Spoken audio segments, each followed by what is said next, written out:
We are kicking off a new segment this morning at the kitchen table, and that is where we headed to sit down with some real families just like yours who are working their way through this tough economy. So this week, I met a family facing the daily reality of a sudden job loss.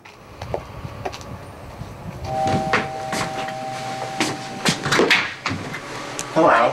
For this New Jersey family, signs of the recession are nearly impossible to miss.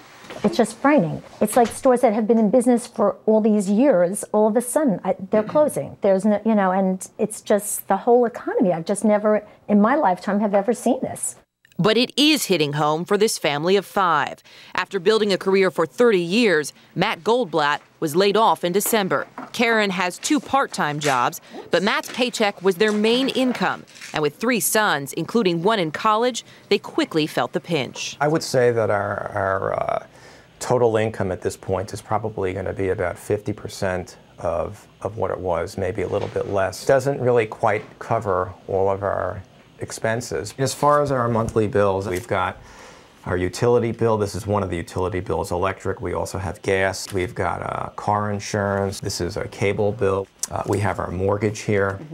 That runs about $2,500 a month. What would you say your average grocery bill is every month? $500, $600, $700 a month. For food? Anything else bill-wise that's not on your table that comes out of that checkbook every month? Oh, yeah. There's tuition for college. There's housing for college. So your expenses, you were saying, were probably between $6,000 or $8,000 a month. I'd say it was probably between 7 and 8 is what we were paying. And now, what do you have coming in? I'd say our income is going to be closer to about $5,000 a month. So there's obviously a deficit there by a couple of $1,000s. What's your biggest concern?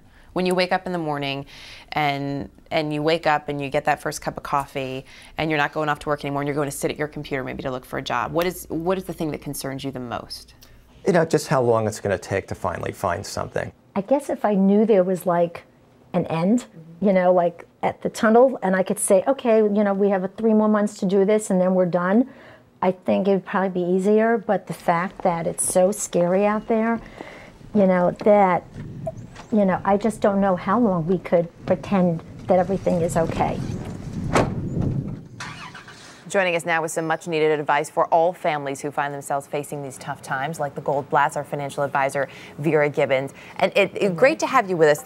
One thing that was really incredible to me is what a positive attitude they seem to have about this. They're really embracing this and saying, this is the way it is. We're going to make the best of it. But some important lessons we can learn from them, too, because they're living off their savings right now, partially, and that's going to run out at some point. That's going to run out, exactly. So tip number 1 here, Erica, you really have to have that emergency fund that's got 6 to 9 months worth of living expenses in it. Used to be 3 to 6 months, now 6 to 9, because it's taking people so much longer to find work. Only about 40% of Americans have an emergency fund, and in these times, when we're losing jobs at a rate of 20,000 a day, it's more critical than ever. Which is scary for a lot of people, too, because they're trying to figure out how do I put money in my savings when I may not have as much coming in, even if I am working. So where are some other places, even looking at what some of the Goldblatt's expenses are every month, where are places we can cut back? It looks like they've done a pretty good job in some of the areas that you actually hit on in that piece. One area that I didn't hear them looking into necessarily was the homeowner's policy.